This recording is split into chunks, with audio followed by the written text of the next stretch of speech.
napako yung gulong natin. Yan, oh. Yan. Ngayon, gagamitin natin yung ito. Gagamitin natin itong tools na kasama sa yan. Itong tire sealant, kung okay siya. Yan. Ito yung kanyang aparato. Yan, oh. Yan, 1. Ikakabit muna yung aparato do sa gulong. Tapos 2. Isasaksak. Then, bubuksan, papaanda rin. Then, to specified pressure. Kung ilan yung pressure na dapat ilagay, hintayin natin siya. Ayan na siya. Ganyan ang itsura niya.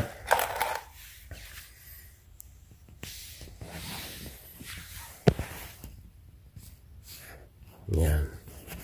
Kailangan ano siya dyan. Pasero siya. Kukunik natin sa loob para mag-charge.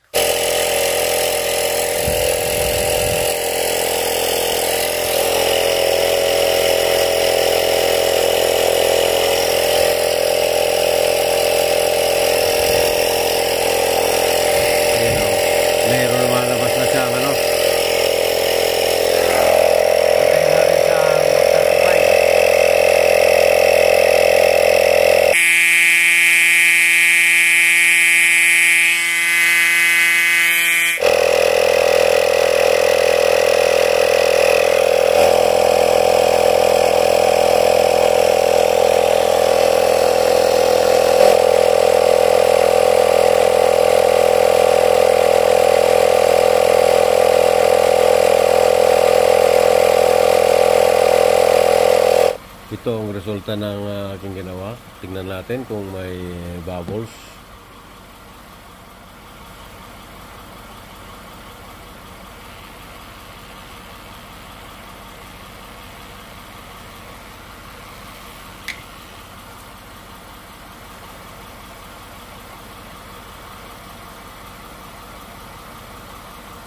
May konti pa. Hindi ko alam kung mawawala rin yan, pero pasigurado bagay, hindi na siya ganun kalakas, hindi na siya napla-flat, pero mas maganda kung bili tayo ng hindi ko alam kung ang target niyan ay para makarating ka lang sa pupuntahan mo or what.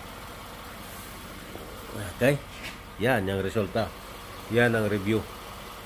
Meron pa siyang konting bubbles, hindi ko lang alam mamaya kung wala.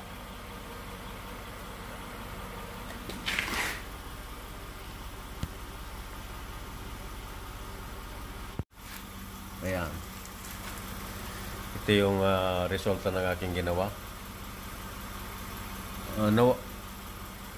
Meron pa siyang konting bubbles. Parang nagbabubbles siya. Hindi ko lang alam kung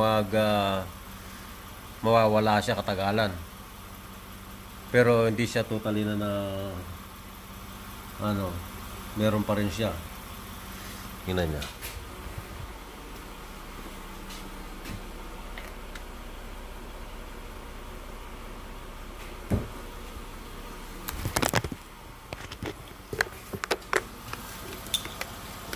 Ayan,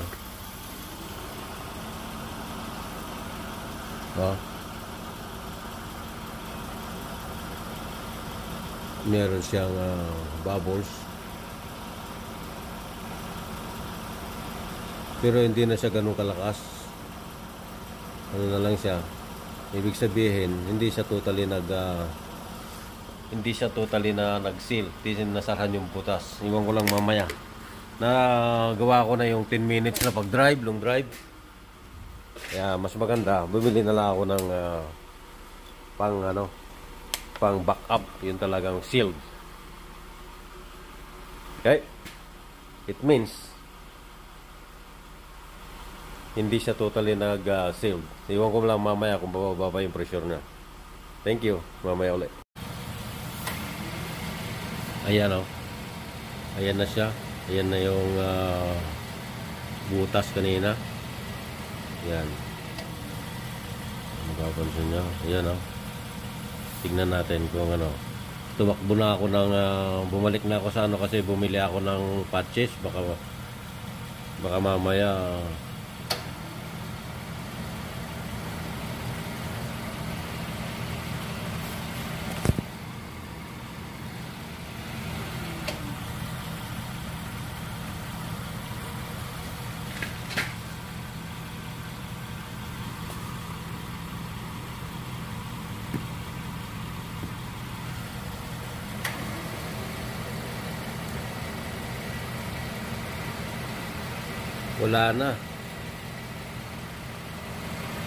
wala na totally ng effective. Wala na siya, wala na siyang bubble. Kanina may bubbles pa, ngayon wala na. Tumigas na siguro yung patches, yung glue sa loob. Okay pala. Ayan o. Wala na siya. Okay.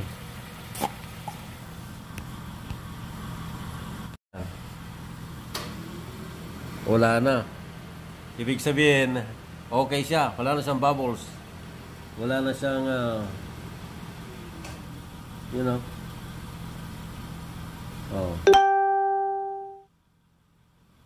Wala na. Totally sealed siya. Ibig sabihin, good siya. Ayos. Success. Pero nakabili na ako ng nakabili na ako ng talagang pang takip ng butas. Kasi ito, mahal ito eh. Kaya yun ang binili ko, yung manual.